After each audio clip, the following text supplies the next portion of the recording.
Cinderella की कहानी। एक बार की बात है, एक दूर राज्य में एक लड़की थी जिसका नाम सिंड्रेला था। वह अपने परिवार के साथ खुशी खुशी रहती थी। लेकिन एक दिन सिंड्रेला की माँ की मृत्यु हो गई और उसके पिता ने दूसरी शादी कर ली। अब सिंड्रेला अपनी सौतेली माँ और सौतेली बहनों के साथ रहती। लेकिन सिंड्रेला की माँ और उसकी बहनें उसके साथ बहुत बुरा बर्ताव करती थी। वे सिंड्रेला से घर का सारा काम करवाते। वो सारा दिन सफाई करती और उनका काम करती, जबकि उनका जीवन शानो शौकत में गुजरता। इस मुश्किल भरी जिंदगी के बावजूद सिंड्रेला बहुत दयालु और कोमल दिल की थी।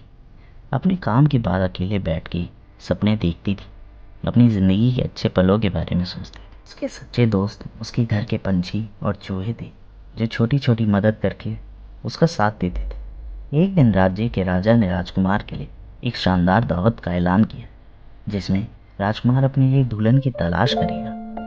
राज्य की हर लड़की को बुलाया गया। सिंड्रेला बहुत खुश थी और उसने सोचा शायद वो भी इस दावत में जा सके।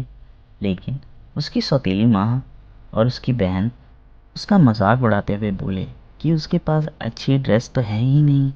उन्होंने उसे छोड़ दिया और खुद दावत में चले गए, जिससे सिंड्रेला बहुत उदास और अकेली हो गई। जब सिंड्रेला गार्डन में अकेली रो रही थी, तब अचानक एक चमक के साथ उसके सामने एक प्यारी सी परी आ गई। परी ने उसे कहा, रो मत प्यारी सिंड्रेला, तुम्हें दावत में जाने का मौका ज़रूर मिले। अपने जादू की छड़ी से परी ने सिंड्रेला के पुराने कपड़ों को एक खूबसूरत गाउन में बदल दिया। उसके पैरों में चमकते हुए ग्लास की सैंडल आ गई। उसने एक कद्दू को सोने के रथ में बदल दिया और चूहों को घोड़ा बना दिया। परी ने सिंड्रेला को एक चेतावनी दी, याद रखना तुम्हें रात के 12 बजे से पहले वापस आना होगा, वरना ये जादू खत्म हो जाएगा। सिंड्रेला ने उसका शुक्रिया अदा किया और राजमहल की ओर चल पड़ी। दावत में सभी लोग सिंड्रेला की खूबसूरती और नज़ाकत से चकित थे और राजकुमार भी उस पर मोह गया। पूरी रात राजकुमार ने सिर्फ उसी के साथ डांस किया और दोनों ने मिलकर हंसी मजाक और बातें की, जैसे वो हमेशा से एक दूसरे को जानते हो। लेकिन जैसे ही घड़ी में 12 बजे सिंड्रेला को याद आया कि उसे वापस जाना है। सिंड्रेला राजमहल से चली गई और अपने पीछे एक ग्लास की सैंडल छोड़ दी। राजकुमार ने उसे ढूंढने की कोशिश करी, लेकिन उसके पास सिर्फ वह एक ग्लास का सैंडल बच गया था। राजकुमार ने सभी लड़कियों को वह सैंडल पहनवाने का हुक्म दिया ताकि वो सिंड्रेला को ढूंढ सके।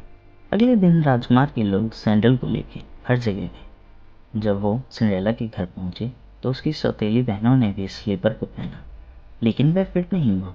आखिरकार सिंड्रेला को भी स्लीपर पहनने को दिए। वो स्लीपर उसके पैर में बिल्कुल फिट हो गया। राजकुमार ने तुरंत उसे पहचान लिया और उससे शादी का प्रस्ताव दिया।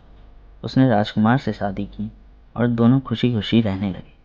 इस कहानी से हमें यह शिक्षा मिलती है कि अच्छाई और सब्र मुश्किल समय भी खुशी दे सकते हैं।